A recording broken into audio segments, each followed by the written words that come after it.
Hello friends and my student, industrial pharmacy second जिसका कि subject code BP702T है, जो कि हमारे बी फॉर्म के 7th सेमेस्टर के स्टूडेंट का सब्जेक्ट है। उसकी यूनिट 3 को अब हम लोग स्टार्ट करेंगे। यूनिट 3 फार्मास्यूटिकल रेगुलेटरी अफेयर के इस वीडियो में हम लोग फार्मास्यूटिकल रेगुलेटरी अफेयर के इंट्रोडक्शन के बारे में बात करेंगे और इसके हिस्टोरिकल ओवरव्यू को देखेंगे। मेरा नाम है डॉक्टर महंताब सिंह। तो चलिए शुरू करते हैं। तो अगर हम लोग फार्मास्यूटिकल रेगुलेटरी अफेयर के बारे में बात करते हैं तो फार्मास्यूटिकल इंडस्ट्री का वो डिपार्टमेंट जो कि अलग अलग हेल्थ अथॉरिटी के द्वारा जो रेगुलेशंस दिए जाते हैं, गाइडलाइंस दिए जाते हैं, उनके बारे में ऑर्गेनाइजेशन को इन्फॉर्म करता है, उनके अनुसार डॉक्यूमेंटेशन की प्रोसेस को करवाता है और उसके अनुसार जो एक्टिविटीज़ हैं उनको परफॉर्म करवाता है, उसको हम लोग फार्मास्यूटिकल रेगुलेटरी अफेयर डिपार्टमेंट के नाम से इंडिकेट करते हैं। लाइक अगर हम बात करते हैं इंडिया के बारे में, तो जो हमारा CDSCO है उसकी गाइडलाइन को फॉलो करते हुए हमें अपने जो एक्टिविटीज़ है उनको करना होता है। उसके बाद में अगर हम लोग यूनाइटेड स्टेट के बारे में बात करते हैं तो उनकी जो US FDA की गाइडलाइन है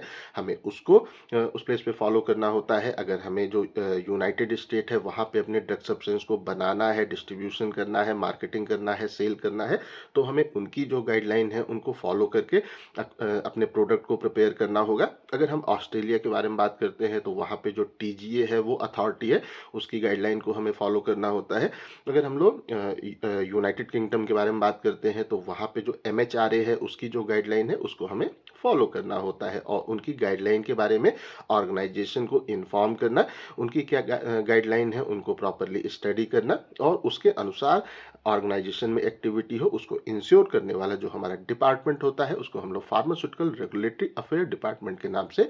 इंडिकेट करते हैं। तो आइए सबसे पहले हम लोग इसके इंट्रोडक्शन के बारे में बात कर लेते हैं। तो जो हमारा फार्मास्यूटिकल रेगुलेटरी अफेयर है, PRA है, वो बेसिकली वो फील्ड ऑफ एक्टिविटी होती है जहाँ पे जो प्रोफेशनल्स हैं वो बेसिकली जो हेल्थ अथॉरिटीज़ हैं उनके द्वारा जो हमारे नेसेसरी यहाँ पे रेगुलेटरी स्टैंडर्ड्स प्रोवाइड किए जाते हैं, उनको हमारा फार्मास्यूटिकल प्रोडक्ट मीट कर रहा है कि नहीं कर रहा है उसको इंश्योर कराने का काम करते हैं। तो हम आसान तरीके से कह सकते हैं कि जो हेल्थ अथॉरिटीज़ हैं उनके द्वारा जो स्टैंडर्ड्स दिए गए हैं उनको हमारा प्रोडक्ट मीट कर रहा है कि नहीं कर रहा है उसको इंश्योर करने वाले जो डिपार्टमेंट है उसको हम लोग फार्मास्यूटिकल रेगुलेटरी अफेयर के नाम से इंडिकेट करते हैं। और जब हम लोग सारे स्टैंडर्ड को फॉलो करते हुए अपने ड्रग सब्सटेंस को प्रिपेयर करते हैं तो जो ड्रग का डेवलपमेंट है या उसकी मैन्युफैक्चरिंग है, डिस्ट्रीब्यूशन है या मार्केटिंग है, वो उसमें हमें सेफ्टी भी देखने को मिलती है, अपने प्रोडक्ट में ड्रग सब्सटेंस में इफिकेसी भी देखने को मिलती है और क्वालिटी भी उसमें हमें देखने को मिलती है। इसको भी इंश्योर करने का काम फार्मास्यूटिकल जो रेगुलेटरी अफेयर का डिपार्टमेंट है वो करता है। तो हम आसान तरीके से कह सकते हैं कि अगर हम लोग अपनी ओवरऑल प्रोसेस में सारे स्टैंडर्ड्स को फॉलो करते हैं, सारी गाइडलाइन को फॉलो करते हैं, तो हमारा प्रोडक्ट सेफ भी होगा, इफेक्टिव भी होगा और क्वालिटी प्रोडक्ट हमें बनते हुए देखने को प्राप्त होगा। तो इसको इंश्योर करने का जो डिपार्टमेंट है उसको हम लोग PRA के नाम से इंडिकेट करते हैं। अब आइए इसके अगर हम लोग फंक्शन के बारे में बात करते हैं तो जो हमारे कॉम्प्लेक्स यहाँ पे रेगुलेटरी फ्रेमवर्क होते हैं अलग अलग जो हमारे मार्केट है वहाँ की अथॉरिटीज़ के द्वारा, उनके लिए हमें नेविगेट करने वाला जो डिपार्टमेंट है वो PRA का डिपार्टमेंट होता है। तो यहाँ पे जो शब्द आ रहा है नेविगेटिंग, इसका क्या मतलब होता है? तो अगर हमें किसी स्थान पे जाना है और उसका रास्ता हमें नहीं पता होता है तो हम लोग क्या करते हैं, गूगल मैप को खोलते हैं, वहाँ पे उसका लोकेशन को डालते हैं और वो जो गूगल मैप है वो हमें रास्ते बता देता है, हमें नेविगेट करता है। इसी तरीके से जो PRA का डिपार्टमेंट होता है ये बेसिकली जो हमारे यहाँ पे जटिल जो अलग अलग अथॉरिटी के द्वारा दिए गए रेगुलेशंस हैं उनके लिए रास्ता बताने का काम, उसको हमें ईजी करने का काम ये डिपार्टमेंट यहाँ पे करता है। और फिर जब हम लोग अलग अलग जो हमारी रेगुलेटरी अथॉरिटीज़ हैं उनकी गाइडलाइन को हम लोग फॉलो करते हैं तो उस कंडीशन में जो हमारे वेरियस मार्केट हैं, लाइक यूनाइटेड स्टेट का मार्केट हो गया, यूरोप का मार्केट हो गया और जो एशिया का हमारा है मार्केट, वहाँ पे हमारे प्रोडक्ट का जो डेवलपमेंट है वो भी हम कर सकते हैं। साथ साथ में उसका जो कॉमर्शलाइजेशन है उसको भी हम लोग वहाँ पे कर सकते हैं अगर हम लोग उनकी गाइडलाइन को प्रॉपरली फॉलो करते हैं। और उनकी गाइडलाइंस होती हैं जो कि काफ़ी कॉम्प्लेक्स होती हैं, उसके लिए नेविगेट करने का काम, उसको बताने का काम हमारा ये डिपार्टमेंट करता है, PRA का जो डिपार्टमेंट है वो करता है। तो आई थिंक सो इसका इंट्रोडक्शन आप लोगों को कुछ हद तक क्लियर होता जा रहा होगा। अब आइए अगर हम लोग इसके और वर्क के बारे में बात करते हैं तो जो हमारा न्यू ड्रग्स अगर कोई हमने डेवलप किया है तो उसका जो अप्रूवल है वो भी ऑब्टेन पे कराने में पीआरए डिपार्टमेंट वर्क करता है। अगर कोई हमारी ऑर्गेनाइजेशन ने नए ड्रग सब्सटेंस की खोज की है, नए जो डोजेज फॉर्म है उसको डेवलप किया है, तो उस कंडीशन में उसके अप्रूवल की प्रोसेस ये डिपार्टमेंट जो हमको करा के देता है। उसके साथ साथ में जो हमारे इंडस्ट्री के अलग अलग रेगुलेशंस होते हैं उनका कंप्लियांस भी इंश्योर करने का काम पीआरए डिपार्टमेंट का होता है। और उसके साथ साथ में जो पोस्ट जो मार्केट ड्रग का हमारा सर्विलांस होता है उसको भी ओवरसीइंग करने का काम पीआरए डिपार्टमेंट का होता है। तो हम आसान तरीके से कह सकते हैं कि अगर कोई न्यू ड्रग सब्सटेंस है उसका अप्रूवल भी अगर हमें ऑब्टेन करना है, लेना है, तो उस वो पीआरए का जो डिपार्टमेंट है वो हमें उसके अप्रूवल की प्रोसेस को करा के देने का काम करता है। उसके साथ साथ में जो इंडस्ट्री के हमारे अलग अलग रेगुलेशंस होते हैं उसका भी कंप्लियांस की वो सही से फॉलो हो उसको भी इंश्योर करने का जो काम है वो ये डिपार्टमेंट करता है। और जब हमारा ड्रग सब्सटेंस मार्केट में जब पहुंच जाता है और कोई कंप्लेंट आती है, कोई उसके हमारे एडवर्स इफेक्ट हमें देखने को मिलते हैं, तो उसको भी ओवरसीइंग करने का काम फार्मास्यूटिकल रेगुलेटरी अफेयर डिपार्टमेंट का ही यहाँ पे होता है। और ये जो हमारा डिपार्टमेंट है फार्मास्यूटिकल जो है रेगुलेटरी अफेयर, वो बेसिकली एक प्रकार के ब्रिज की तरह जो जो अलग अलग डिपार्टमेंट के बीच में गैप है उसके लिए ब्रिज की तरह एक क्रिटिकल रोल प्ले करता है। वो चाहे हमारा साइंटिफिक जो होती हैं रिसर्चेज या जो आर&डी का डिपार्टमेंट है वो, उसके साथ साथ में जो हमारी मैन्युफैक्चरिंग की प्रोसेस है, प्रोडक्शन का डिपार्टमेंट है उसको, और जो हमारे लीगल और जो इथिकल कंसिडरेशन होते हैं उसके बीच में एक प्रॉपर गैप जो है उसको लिए ब्रिज की तरह एक जो डिपार्टमेंट वर्क करता है उसको हम लोग बोलते हैं रेगुलेटरी अफेयर। और इसके प्रोफेशनल्स इन सब जो डिपार्टमेंट है वहाँ पे जितनी भी गाइडलाइन है, रेगुलेशन है, उनको इंश्योर कराने का काम करती हैं। तो आई थिंक सो ये भी पॉइंट आप लोगों को क्लियर हो गया होगा। चाहे हमारा प्रोडक्ट आर&डी की जो आर&डी डिपार्टमेंट है वहाँ पे भी हो तो भी क्या गाइडलाइन उसको फॉलो करना है उसको भी वो इन्फॉर्म करने का काम करता है। वहाँ से जब प्रोडक्ट हमारे प्रोडक्शन डिपार्टमेंट में आता है और उसकी मैन्युफैक्चरिंग होती है तो वहाँ पे किस तरीके की गाइडलाइन हमें फॉलो करना है उसके बारे में भी यही डिपार्टमेंट हमें इन्फॉर्म करता है। और हमारे लीगल और इथिकल जो कंसिडरेशन है उनके बारे में भी इंफॉर्मेशन यही डिपार्टमेंट प्रोवाइड करता है। तो इन सब डिपार्टमेंट के बीच का जो गैप है उसके लिए ये ब्रिज की तरह एक क्रिटिकल रोल इसके जो प्रोफेशनल्स हैं वो प्ले करते हैं। और उसके साथ साथ में अगर हम लोग बात करते हैं तो ये जो हमारा है डिपार्टमेंट ये इस चीज़ को भी इंश्योर करता है कि जो भी हमारा ड्रग है वो जब मार्केटेड होता है और सोल्ड होता है तो उससे हमारे पब्लिक की हेल्थ हमें प्रोटेक्ट होते हुए सिंपली देखने को मिलती है। तो अगर हम लोग सारी गाइडलाइन को फॉलो करते हुए अपने ड्रग सब्सटेंस को प्रिपेयर करते हैं तो हम लोग आसानी से उसको मार्केटेड भी कर सकते हैं, सेल भी कर सकते हैं, और उससे हमारा जो पब्लिक है उसकी हेल्थ भी हमें प्रोटेक्ट होते हुए देखने को मिलेगी। अगर हमने सारी गाइडलाइन को फॉलो किया है तो ड्रग सब्सटेंस सेफ भी होगा, इफेक्टिव भी होगा और क्वालिटी प्रोडक्ट होगा, जिससे कि पब्लिक हेल्थ हमें प्रोटेक्ट होते हुए देखने को प्राप्त होगी। और इसको इंश्योर करने का जो डिपार्टमेंट है वो हमारा फार्मास्यूटिकल रेगुलेटरी अफेयर का डिपार्टमेंट होता है। अब हम लोग यहाँ पे फार्मास्यूटिकल रेगुलेटरी अफेयर के हिस्टोरिकल ओवरव्यू के बारे में बात कर लेते हैं कि पहले किस तरीके से गाइडलाइन हुआ करती थी और अब उसमें कितना एडवांसमेंट हुआ है और किस तरीके की गाइडलाइन अब हमें फार्मास्यूटिकल प्रिपरेशन में देखने को मिलती हैं। तो अगर हम लोग इसके हिस्टोरिकल ओवरव्यू के बारे में बात करते हैं तो जो फार्मास्यूटिकल हमारा रेगुलेटरी अफेयर है इसका जो है इवोल्यूशन है, इसकी उत्पत्ति है, वो बेसिकली दो चीज़ों को ध्यान में रख के इसको बनाया गया है। एक है हमारा जो साइंटिफिक हमारे एडवांसमेंट हो रहे हैं, जो आजकल नई नई टेक्नोलॉजी आ रही हैं, खोजेज हो रही हैं, उसको भी यहाँ पे ध्यान में रख के हम लोग अपनी गाइडलाइन को जो भी रेगुलेशन है उसको प्रिपेयर करते हैं। और जो पब्लिक हेल्थ की नीड है, आज के हेल्थ की आवश्यकताएं हैं, उनको भी ध्यान में रख के हम लोग इन सब गाइडलाइंस को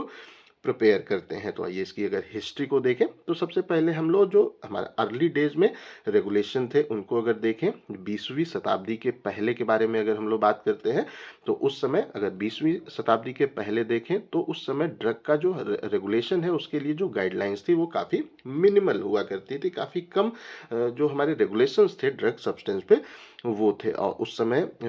यहाँ पे क्या होता था कि जब गाइडलाइन काफ़ी कम थी तो उस कंडीशन में जो ड्रग की हमारी इफिकेसी है और सेफ्टी है उसको लेकर के जो आजकल हमारी रिगरस टेस्टिंग वगैरह होती है, वो उस समय नहीं हुआ करती थी और उसके बिना ही हमारे ड्रग सब्सटेंस हमें मार्केट में सोल्ड होते हुए देखने को मिलते थे, जिसके कारण कि जो मार्केट है वहाँ पे डेंजरस और इनइफेक्टिव प्रोडक्ट हमें मार्केट में आते हुए देखने को उस समय प्राप्त होते थे और उससे जो काफ़ी सारे हेल्थ इश्यूज हमें उस टाइम पे देखने को मिलते थे। और अगर हम लोग उस टाइम के जो रेगुलेशंस हैं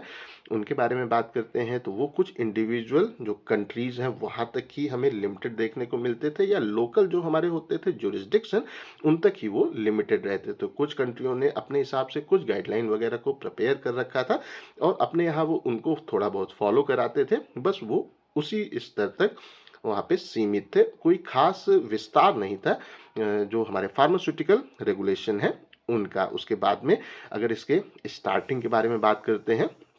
तो हमारा फर्स्ट जो यहाँ पे मेजर स्टेप है टुवर्ड द फॉर्मल ड्रग, जो हमारा रेगुलेशन है उसके लिए पहला जो स्टेप हमें देखने को मिलता है वो यूनाइटेड स्टेट के द्वारा लिया गया और उसने पहली बार फूड एंड ड्रग एक्ट 1906 को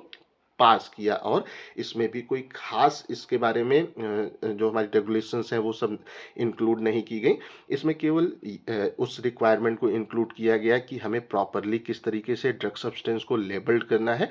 उसकी रिक्वायरमेंट को इसमें इंक्लूड किया गया। और साथ साथ में जो हमारी एडल्टरेटेड ड्रग है और मिस ब्रांडेड ड्रग्स वगैरह हैं उनके सेल्स को प्रोहिबिटेड किया गया। तो इतनी गाइडलाइन इसके अंदर स्टार्टिंग में इंक्लूड की गई। उसके बाद में अगर हम लोग इसके आगे के डेवलपमेंट के बारे में बात करते हैं तो जो हमारे गाइडलाइन है, नियम कायदे कानून है, वो बेसिकली तब आते हैं जब कोई क्राइसिस होती है, जब कोई दिक्कत आती है तब हम लोग काफ़ी सारे नियम और कायदे कानून को प्रिपेयर करते हैं। तो पहली बार 1937 में एक हमारा एलिक्सर था जो कि था सल्फानिलामाइड, उसकी हमें ट्रेजेडी यूएसए में देखने को मिली। और उस समय अगर देखें तो 1937 है वहाँ पे जो हमारा फॉर्मुलेशन था जो कि सल्फानिलामाइड का था, उसमें एक टॉक्सिक सॉल्वेंट को यूज़ किया गया जो कि था डाईइथिलीन ग्लाइकॉल। और ये जो टॉक्सिक सॉल्वेंट था जिसको यूज़ करके इसको प्रिपेयर किया गया था, उससे हमें 100 तक डेथ वहाँ पे देखने को प्राप्त हुई। और जब 100 तक डेथ इससे हुई तब इस चीज़ को फाइंड आउट किया गया, इस चीज़ की नीड आई कि फार्मास्यूटिकल फील्ड में प्रॉपर जो रेगुलेशन का सिस्टम है उसको स्टार्ट किया जाए। और इससे फिर एक एक्ट हमारा पास हुआ जिसको कहा जाता है federal food drug and cosmetic act 1938, उसको इसके बाद में पास किया गया। और इसमें जो हमारे हैं यहाँ पे न्यू ड्रग हैं उनके लिए प्री मार्केट अप्रूवल की रिक्वायरमेंट्स को जो इंट्रोड्यूस किया गया और उसके साथ साथ में जो हमारे यहाँ पे सेफ्टी और लेबलिंग के स्टैंडर्ड थे उनको भी यहाँ पे स्ट्रिंजेंट किया गया, उनको भी स्ट्रॉन्ग किया गया कि अगर कोई नया ड्रग सब्सटेंस आता है तो मार्केट में जाने से पहले उसका अप्रूवल रिक्वायर्ड होता है, उसको अप्रूव होने के बाद में ही वो मार्केट में जा सकता है। और उसकी जो सेफ्टी और लेबलिंग के स्टैंडर्ड्स हैं उनको भी थोड़ा और इस एक्ट के द्वारा मजबूत किया गया था। उसके बाद में जो अगली क्राइसिस हुई, ट्रेजेडी हुई, जिसके बाद हमारे जो रेगुलेशन है उसमें और इम्प्रूवमेंट किया गया, वो था हमारा that is called the thalidomide crisis. और अगर हम लोग इसके बारे में बात करते हैं जो कि 1960 में हुआ था, तो इस कंडीशन में ये जो हमारा है ड्रग सब्सटेंस उसके द्वारा हमें जो सीवियर बर्थ डिफेक्ट थे बच्चों में वो होते हुए देखने को मिले। और इसने इस चीज़ को हाईलाइट किया कि जो ड्रग की सेफ्टी की हमारे रेगुलेशन है उसको और स्ट्रांगर किया जाए, उसकी नीड को हाईलाइट किया। इस क्राइसिस ने जब इसको यूज करने के बाद में काफ़ी सारे बच्चों के अंदर जो उनके बर्थ के डिफेक्ट थे वो हमें आते हुए यहाँ पे देखने को मिले। और इसके यहाँ पे रिस्पांस में यूनाइटेड स्टेट ने एक जो नया अमेंडमेंट है उसको पास किया जो कि कहलाता है हमारा कैफ्लर, जो हमारा हैरिस अमेंडमेंट 1962। और इसके अनुसार इस चीज़ को इम्प्लीमेंट किया गया कि अगर कोई भी ऑर्गेनाइजेशन है वो अगर केवल और केवल अपने जो ड्रग सब्सटेंस है उसकी जो इफिकेसी को प्रूव करती है उतना ही काफ़ी नहीं है ड्रग सब्सटेंस को मार्केट में लेके आने के लिए, उसका जो प्रॉपर क्लिनिकल ट्रायल है वो भी मैंडेटेड होना चाहिए। और उसका जब प्रॉपर क्लिनिकल ट्रायल हो जाएगा, जब हमारा ड्रग सब्सटेंस का फॉर्मुलेशन हो गया और उसको एक कुछ ग्रुप ऑफ जो पीपल्स हैं उनके ऊपर टेस्ट कर लिया जाएगा और वो अगर वहाँ पे सेफ पाई जाएंगी तो उसके बाद में ही उसको मार्केट में लेके आया जाएगा। इस चीज़ को भी यहाँ पे इम्प्लीमेंट किया गया कि हमारी ड्रग हम यहाँ पे केवल ये सिद्ध करके कि ड्रग हमारी बहुत इफ़ेक्टिव है उसको मार्केट में भेज नहीं सकते हैं, उसकी मैन्युफैक्चरिंग नहीं कर सकते हैं जब तक कि हम लोग उसका प्रॉपर क्लिनिकल ट्रायल न कर ले। और जब हम लोग उसका प्रॉपर जो क्लिनिकल ट्रायल है वो करते हैं तो वो हमें ड्रग की सेफ्टी के बारे में ज़्यादा इंफॉर्मेशन प्रोवाइड करता है। और इसके साथ साथ में जो हमारा यहाँ पे यूएस एफडीए है उसका जो यहाँ ओवरसाइट है उसको भी इंक्रीज करने का काम किया। जो यूनाइटेड स्टेट का हमारा है यूएस एफडीए उसको भी ड्रग के मार्केट के ऊपर ज़्यादा ध्यान देने की रिस्पॉन्सिबिलिटी को इम्प्लीमेंट किया गया। अब उसके बाद में अगर हम लोग जो आगे के डेवलपमेंट है उनके बारे में बात करते हैं तो जो इंटरनेशनल हमारा कोलैबोरेशन एंड अगर हार्मोनाइजेशन को देखें 1980 से और 1990 के बीच में, तो यहाँ पे जो हमारा शब्द है कोलैबोरेशन, इसका क्या मतलब होता है, अलग अलग हेल्थ अथॉरिटी एक साथ में इकट्ठा होकर अगर काम करती हैं तो उसको हम लोग कोलैबोरेशन बोलते हैं। और जो हमारा हार्मोनाइजेशन है इसका मतलब होता है एकीकरण। तो अगर हम लोग सिंपली देखें तो 1980 से 1990 के बीच में जो हमारा जो ग्लोबल ड्रग का ट्रेड था और हमारी जो यहाँ पे मल्टीनेशनल फार्मास्यूटिकल कंपनीज थी वो हमें एक्सपेंड होते हुए, बढ़ते हुए और ज़्यादा ग्रो होते हुए देखने को मिल रही थी। और जब वो ग्रो हो रही थी तो इंटरनेशनल हमारा जो है रेगुलेटरी हार्मोनाइजेशन उसकी भी नीड वहाँ पे ग्रोइंग हुई कि इसको भी प्रॉपरली डेवलप किया जाए। और उसके लिए 1980 के लास्ट में हम लोगों ने ये देखा कि international conference on harmonisation ICH को फॉर्म किया गया। आईसीएच के बारे में आप लोगों ने जब छठे सेमेस्टर में होंगे तो क्वालिटी एश्योरेंस में प्रॉपरली स्टडी किया होगा। तो जो आईसीएच है वो बेसिकली अलग अलग जो हेल्थ अथॉरिटीज़ हैं उनके द्वारा दी गई गाइडलाइन का एकीकरण करता है और जो हमारी कॉमन गाइडलाइन है उनको प्रिपेयर करने का काम करता है जो कि सबके ऊपर जो अप्लीकेबल हो। और इसके लिए हमारे जो यहाँ पे अलग अलग जो रीजन्स हैं लाइक यूनाइटेड स्टेट हो गया, यूरोप हो गया और जापान हो गया, स्टार्टिंग में ये लोग ही साथ में आए थे और इन्होंने आईसीएच का जो गठन है वो किया था। और उसके बाद में जो इन्होंने जो भी हमारी हार्मोनाइज्ड गाइडलाइंस हैं उनको काफ़ी हद तक यहाँ पे पब्लिश किया और आजकल भी हम लोग उसको फॉलो करते हैं। और उसके बाद में अगर हम लोग आजकल का जो हमारा यहाँ पे इरा है उसमें क्या टेक्नोलॉजी का रोल है अगर उसके बारे में बात करते हैं तो 2000 और उसके बाद के बारे में अगर हम लोग बात करते हैं तो आजकल जो हमारा फार्मास्यूटिकल यहाँ पे है वो रेगुलेटरी अफेयर वो इस चीज़ में जो हमारी है डिजिटल टेक्नोलॉजी उसका भी इसमें जो यूज़ है उसको बढ़ावा दे रहा है। साथ साथ में जो डाटा की एनालिटिक्स है उसको भी इसमें इम्प्लीमेंट करने का काम कर रहा है। हमारे ड्रग का जो डेवलपमेंट है उसमें उसके अप्रूवल की प्रोसेस में और जो पोस्ट मार्केट हमारा सर्विलांस है उसमें जो हमारी डिजिटल टेक्नोलॉजीज़ हैं उसको भी इम्प्लीमेंट कर रहा है। साथ साथ में डाटा का प्रॉपर एनालिसिस को भी ये यहाँ पे इम्प्लीमेंट करते हुए हमें देखने को मिल रहा है। और अगर हम लोग बात करते हैं कि जो हमारी और अलग अलग एजेंसीज हैं लाइक अगर यूएस एफडीए को देखें और यहाँ पे जो हमारा ईएमए है अगर उसके बारे में बात करते हैं तो ये सब अब ये जो हमारी कंपनियाज हैं ये जो हमारी अथॉरिटीज़ हैं वो अब कंटिन्यूस उनका जो कोलैबोरेशन है वो हो रहा है। और इंटरनेशनल जो हमारे यहाँ पे वो रेगुलेटरी इश्यूज हैं वो ये लोग साथ साथ में हैंडल कर रहे हैं। और उसके साथ साथ में जो हमारे प्रोडक्ट का रिव्यू का पाथवे है वो भी स्पीड अप हो रहा है। स्पेशली जब हमारा आया कोविड-19 का पेंडेमिक आया तो उसके बाद में जो हमारा यहाँ अप्रूवल वगैरह की प्रोसेस थी उनका जो हमारा रिव्यू का पाथवे था उसको स्पीड अप किया गया जिससे कि एज पर द जो हमारी अर्जेंट नीड है हेल्थ के लिए वो उसको फुलफिल किया जाए। और अब हमारे अप्रूवल की प्रोसेस काफ़ी तेज़ हुआ करती हैं जिससे कि हमारा जो ड्रग सब्सटेंस है वो तेज़ी से हमें मार्केट में आते हुए देखने को मिलता है। तो आई थिंक सो जो हमारा फार्मास्यूटिकल रेगुलेटरी अफेयर है उसका इंट्रोडक्शन भी आप लोगों को अच्छे से क्लियर हो गया होगा और इसका किस तरीके से डेवलपमेंट हुआ इसकी हिस्टोरिकल ओवरव्यू भी आप लोगों को अच्छे से क्लियर हो गया होगा। अगर अभी भी कहीं कोई कन्फ्यूज़न है तो कमेंट करके पूछ सकते हैं। इस टॉपिक का पीडीएफ आपको डिस्क्रिप्शन में मिल जाएगा। इस वीडियो को लाइक करें, अपने दोस्तों के साथ शेयर करें और ऐसे ही वीडियोस को देखने के लिए हमारे चैनल को सब्सक्राइब करना बिल्कुल भी ना भूलें और हमारे ऐप को भी इंस्टॉल करना बिल्कुल भी ना भूलें। Thank you.